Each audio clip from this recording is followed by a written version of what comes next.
Naririto na naman po tayo sa isa na namang kwento mula sa sementadong kalsada.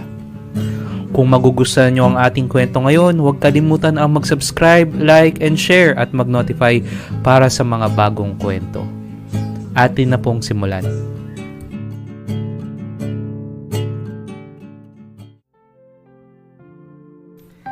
Sa barangay Sementadong Kalsada, umiikot ang buhay ni Reggie, isang balot vendor na puno ng pangarap.